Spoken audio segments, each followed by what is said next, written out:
بسم اللہ الرحمن الرحیم ایاک نعبد و ایاک نستعین. جناب گورنر صاحب،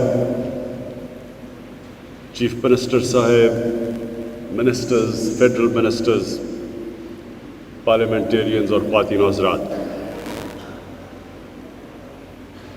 بلوچستان باقی پاکستان سے پیچھے رہ گیا اور اس کی دو وجوہات. پہلی کہ جو فیڈرل لیول پہ جو گورنمنٹ بنتی تھی ان کو ضرورت نہیں تھی بلوچستان کی ووٹ کی. اگر پنجاب اور سندھ یا پنجاب اور پختونخوا میں اگر اتنی ووٹس پڑ جائیں تو وہ گورنمنٹ بن جاتی تھی.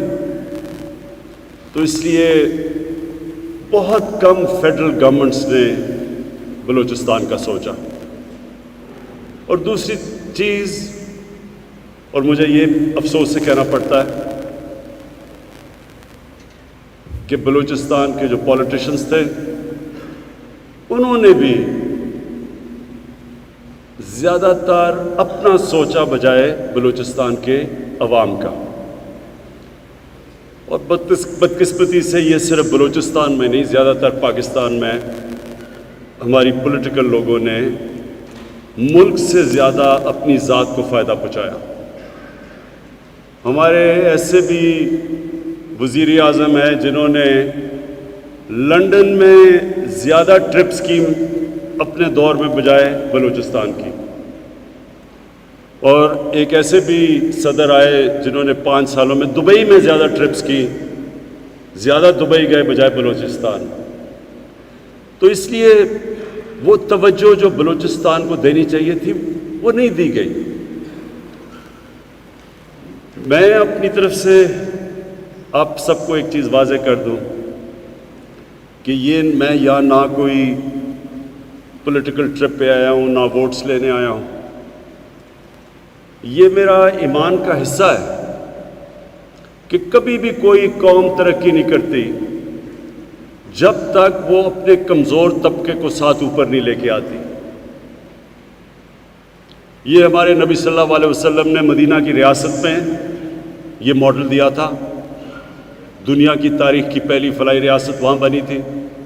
اور پھر چائنا نے ابھی ثابت کیا کہ 30 سالوں میں جیسے جیسے انہوں نے 70 کروڑ لوگوں کو غربت سے نکالا، ساتھ ساتھ چائنا ایک سپر پاور بن گئی. اور یہ بھی کہ چائنا کی ایک بہت بڑی وجہ سی پیک کی یہ تھی کہ جو مغربی چائنا پیچھے رہ گیا تھا وہ چاہتے تھے کہ سی پیک کے ذریعے اس کو کنیکٹ کیا جائے سمندر کے ساتھ تاکہ وہ تیزی سے ترقی کرے. تو ان کے جو لیڈرشپ، چائنا کی جو لیڈرشپ، اس پہ اتنی ویژن تھی اس چیز کی سمجھنے کی کہ کبھی بھی کوئی ملک، کوئی قوم آگے نہیں جا سکتی جب ایک چھوٹا سا طبقہ امیر ہو جائے اور باقی قوم پیچھے رہ جائے. کوئی قوم نے ایسے ترقی نہیں کیا. اس لیے ہمارا مقصد بلوچستان کو اوپر اٹھانے کا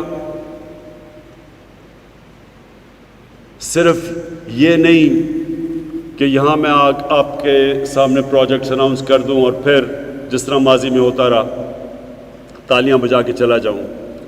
یہ پھر سے میں کہتا ہوں میرے ایمان کا حصہ ہے کہ کیونکہ بلوچستان پیچھے رہ گیا، ہم سب سے زیادہ ہم زور لگائیں گے کہ بلوچستان کو اٹھائیں پورا اور باقی پاکستان کے ساتھ اوپر لے کے جائیں.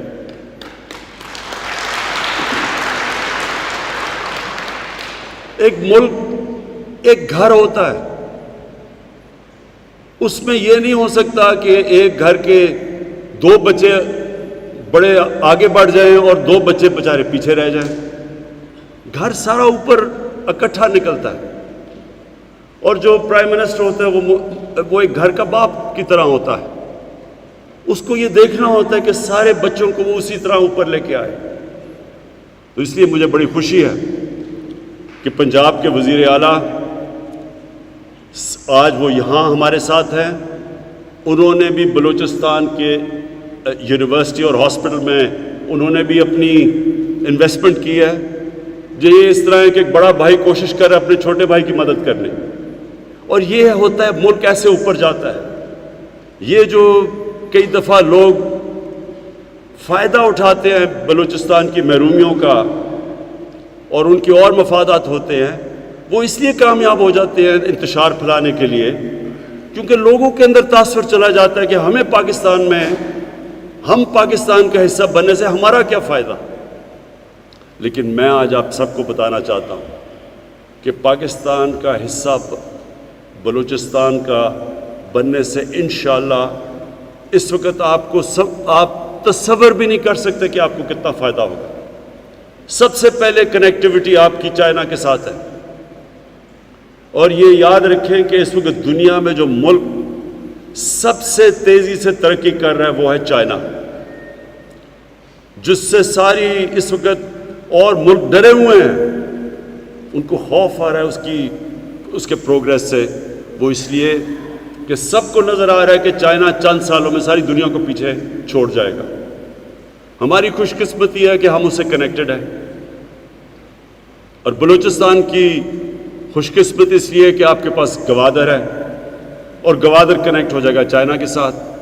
اور جو چائنا کی ٹریڈ ہے آپ یہ ذرا ذہن میں ڈالیں کہ 2000 ارب ڈالر چائنا کی ٹریڈ ہے, 2000 ارب ڈالر.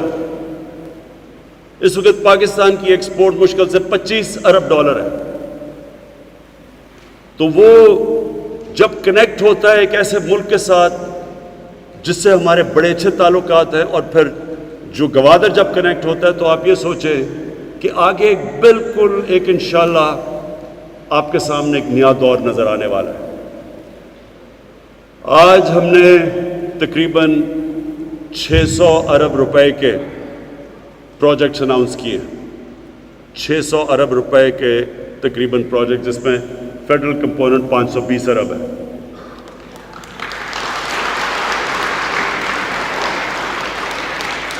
اور یہ میں اس ٹائم پہ آپ کے سامنے یہ پروجیکٹس لے کے آ رہا ہوں جب کہ ساری دنیا میں عذاب آیا ہوا ہے کرونا وائرس کا.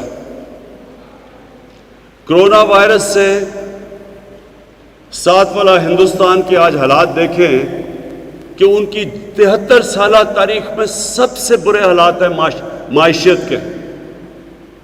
جو ریسیشن آئی ہوئی ہے آج ہندوستان میں, ان کی 73 سالہ تاریخ میں سب سے بری طرح معیشت متاثر ہوئی ہے. وہ بھی کرونا کی وجہ سے ہوئی ہے. پاکستان پہلے بڑے مشکل حالات میں تھا, حکومت ملی تو پاکستان کی تاریخ کے سب سے بڑا خسارہ اور سب سے بڑا قرضہ چڑھا ہوا تھا ہمارے اوپر, اور ان مشکل حالات کے اندر نکل ہی رہے تھے تو کرونا آ گئی. لیکن اللہ کا آج خاص کرم ہے, میں اللہ کا شکر ادا کرتا ہوں کہ جس طرح آج پاکستان کرونا سے نکلا ہے, کوئی بھی بر صغیر میں ملک اس طرح کرونا سے نہیں نکلا جس طرح پاکستان نکلا ہے. یہ میں اپنی قوم کو آج ضرور کہنا چاہتا ہوں کہ ہمیں آنے والے دنوں میں بہت احتیاط کرنی پڑے گی, کیونکہ دوسرا راؤنڈ آ رہا ہے اب کرونا کا, پھر سے کیسز بڑھ رہے ہیں. تو میں پھر سے اپنی قوم کو آج اس پلیٹ فارم میں بھی کہوں گا کہ ہمیں احتیاط, SOPs اور خاص طور پہ فیس ماسک پہننے چاہیے. لیکن اس کے باوجود کہ کرونا کی وجہ سے 900 ارب روپیہ کم پیسہ اکٹھا ہوا, ہمارا جو ٹیکس کلیکشن کا ٹارگٹ تھا وہ بالکل ٹھیک جا رہا تھا. جب کرونا آئی تو جب سارا ہم نے بند کر دیا ملک 3 مہینے کے لیے, اس میں ہمیں جو تقریباً 900 ارب روپیہ ہماری ٹیکس کلیکشن کم ہوئی. اس کے باوجود آج ہم آ کے وہ پیکج آپ کے سامنے رکھ رہے ہیں کہ جو کہ کوئی اور, میں آج چیلنج کرتا ہوں, کوئی اور فیڈرل گورنمنٹ اس طرح کا پیکج بلوچستان کا نہ دے سکتی جو آج ہم آپ کے سامنے رکھ رہے ہیں. اس میں سڑکوں کا ہے, NHA کے ہم وزیر لے کے آئے ہیں مراد سعید کو, خاص طور پہ انہوں نے آج اناؤنس کیا ہے کہ جو ہم نے آج آپ کے سامنے جتنی بھی NHA سڑکیں بنا رہا ہے, یہ ذرا سن لیں غور سے, جتنی بھی سڑکیں بن رہی ہیں پاکستان میں NHA کی 50% بلوچستان میں بن رہی ہیں.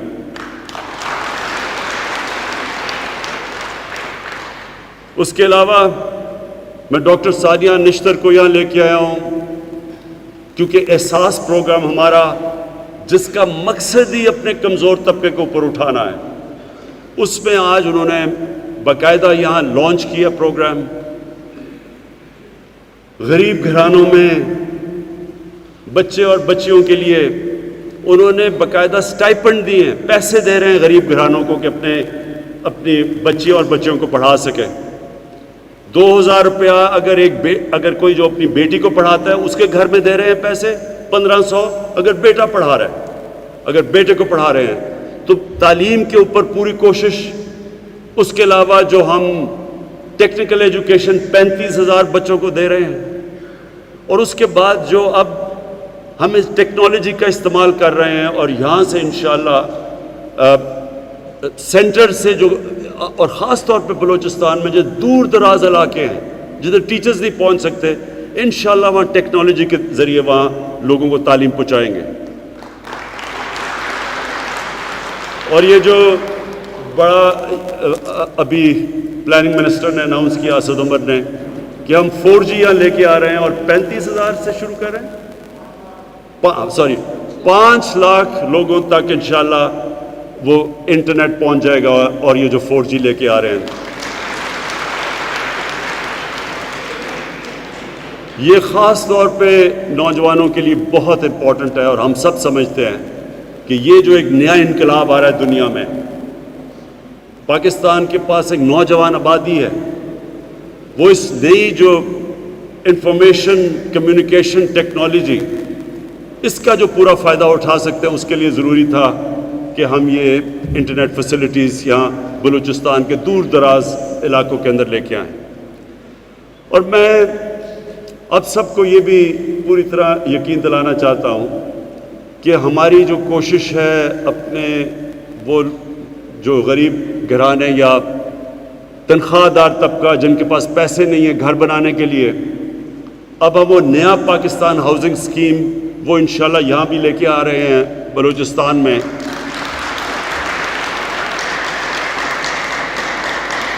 کہ جو پیسے اگر آپ کے پاس کیش، یہاں تو ابھی اس وقت کیش ہے تو آپ گھر لے سکتے ہیں.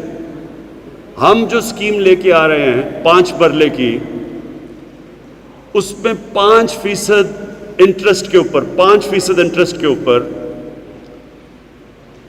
جو بھی گھر بنانا چاہتا ہے اس کو 5% انٹرسٹ کے اوپر، چاہے انٹرسٹ اوپر بھی چلا جائے لیکن ہم نے ان کو 5% پہ دینا ہے کہ وہ قسطیں دے کے اپنا 10 سال 15 سال کی قسطیں دے کے اپنا گھر لے سکتے ہیں.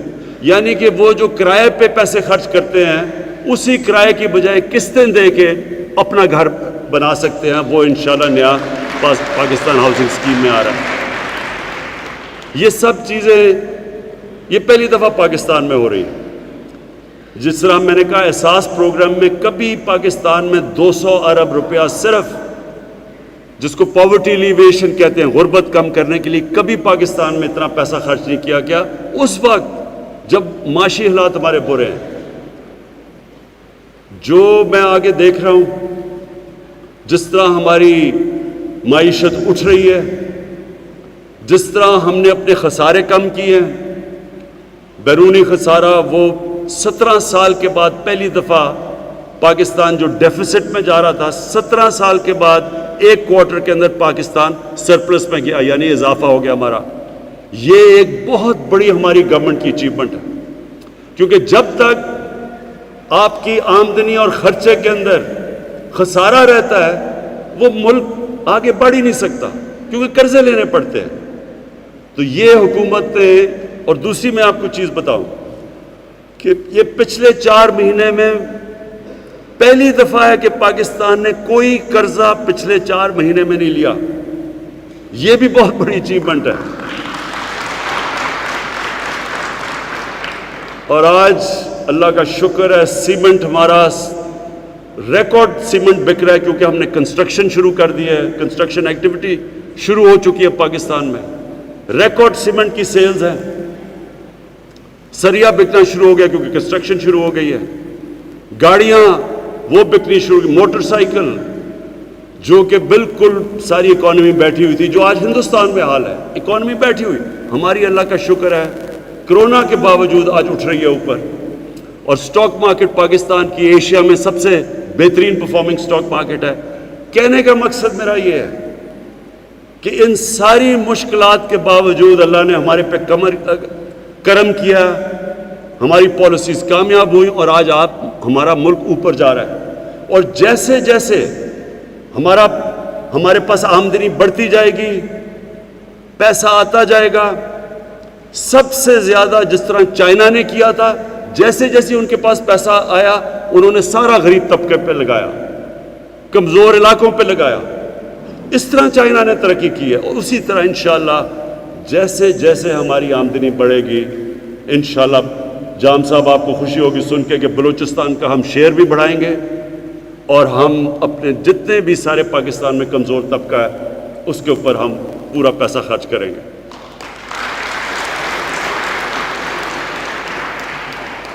میں آخر میں جام کمال آپ کو میں یہ ایشورٹی دیتا ہوں کہ آپ کو پوری طرح سپورٹ کریں گے ہم فیڈرل گورنمنٹ۔ ابھی بھی ہم نے جو سب سے زیادہ، یہ بھی آپ سب کے لیے، بلوچستان کے لوگوں کے لیے، کہ سب سے زیادہ جو ہم نے اپنا development fund, P S D P fund جو ہم نے کسی بھی صوبے کو دیا وہ سب سے زیادہ بلوچستان کو ہم نے دیا،